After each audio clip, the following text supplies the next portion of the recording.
December 2020 elections, for the most part, were peaceful. Yet we were made aware of some violence, including casualties, where there were 5 instances of losses of life.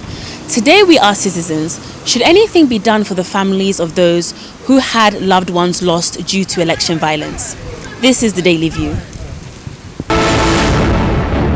Things still remain for me, personally.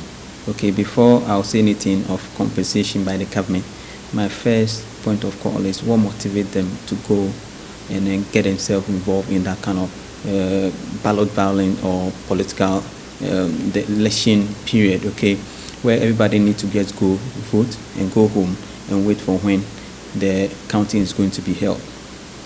If the answer is answered that this person motivated me to go, then I'll say the government shouldn't compensate them. But those who have been accredited to go and then capture the election process, what should to say, okay, and then by in the line of duty, if they are being shot or hurt, then I say they have to be compensated. I'll first ask myself what the people were doing there. I've heard about an 11-year-old girl being shot at. Was she shot at the polling station? If yes, what was she doing there? Because as an 11-year-old, she had no business being there, in the sense that she wasn't eligible to vote in the first place. Notwithstanding, life has been lost. And I think government must find a sort of compensation for them. I don't think anybody or most people really go to the stations to fight. The electorate must be educated not to engage in violence of any sort. Go to the station. It has been preached so many times. Cast your vote. Go back home.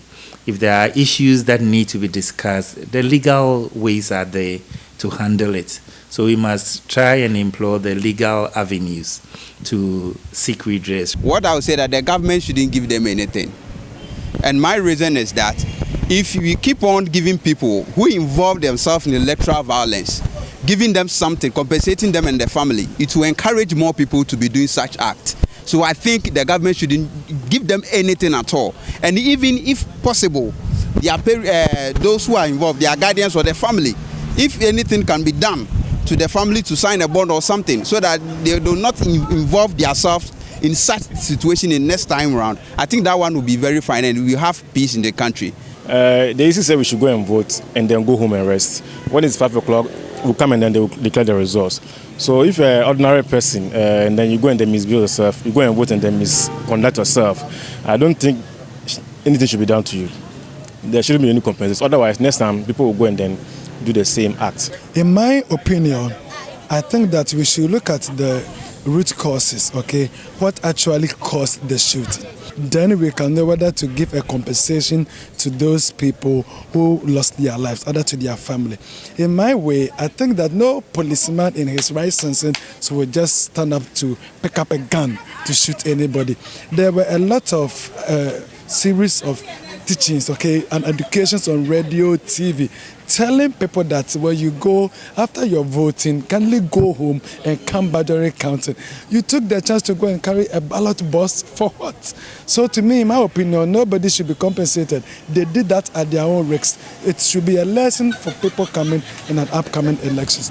They have to know that if issues of this nature happens, there are no compensation. Other than that, in years coming, people might also go do the same thing in mind that they will be given some kind of compensation.